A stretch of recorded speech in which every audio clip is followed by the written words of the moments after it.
4 वर्षापासून या नांदुरा तहसीलमध्ये राशन विभागामध्ये खूप अडचण येत आहे.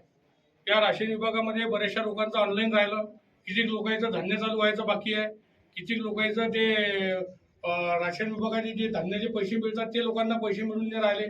आणि अशा अडचणीत ते थोरात मॅडम पकडल्या गेली आणि थोरात मॅडम अँटी करप्शनमध्ये पकडल्या गेल्यामुळे त्या मॅडमला जाऊन आता 2 महिने झाले, 1.5 ते 2 महिने.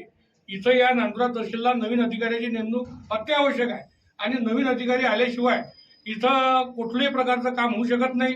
त्याकरता आम्ही आज नांदुरा तहसीलला निवेदन दिलं की या लोकांनी हे लोक रोज येऊन राहिले.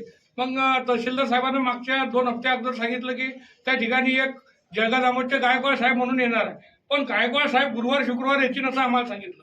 मागच्या गुरुवार शुक्रवारी गायकवाड साहेब आले नाही. मग त्यांनी सांगितलं नंतर की आता या सोमवारपासून आम्ही इथं अधिकारी नेमणूक करू आणि पुढच्या हप्त्यात 7 दिवसामध्ये जे लोकांचे कामं पेंडिंग असतील ते सर्व कामं क्लिअर करू. आता 1 वाजून राहिला सोमवारचा, तरीही गायकवाड साहेब आलेले नाही. आणि हे लोक अजून बरेचसे लोक तिथं आहे, काही लोक बाहेर आहे, काही लोक या दरवाज्यात उभे आहे.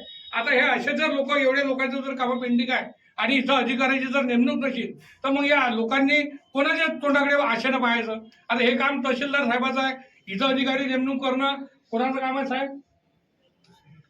मग आता हे जर तुम्हाला आता ह्या सर्व गोष्टी करायला लागणार आहे आणि हे जर तुम्ही करत नसाल आणि इथं जर अधिकाऱ्याची नेमणूक होत नसेल तर येत्या 4 दिवसात संपूर्ण तालुक्यातील जेवढे शेतकरी असतील, जेवढे शेतकरी कार्ड असतील किंवा जे लोक असतील की त्यांना धान्य मिळत नाही, ज्यांचं ऑनलाईन राहिलं, ज्या लोकांचं राशन कार्ड अजून सुरू व्हायचं राहिलं, फक्त डॉक्युमेंट घेतले, त्याचे डॉक्युमेंट हरपले, काही काहीचे 3-3 वेळा डॉक्युमेंट घेतले, ते 3-3 वेळा डॉक्युमेंट घेऊन द्यायचं चालू झालं नाही.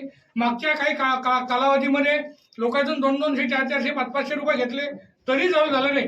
असे सर्व लोक सोबत घेऊन शिवसेना उद्धव बाळासाहेब ठाकरे पक्षाच्या वतीनं मी या नांदुरा तहसील समोर मी इथं आंदोलन करणार आहे, मी इथं उपोषणाला बसणार आहे.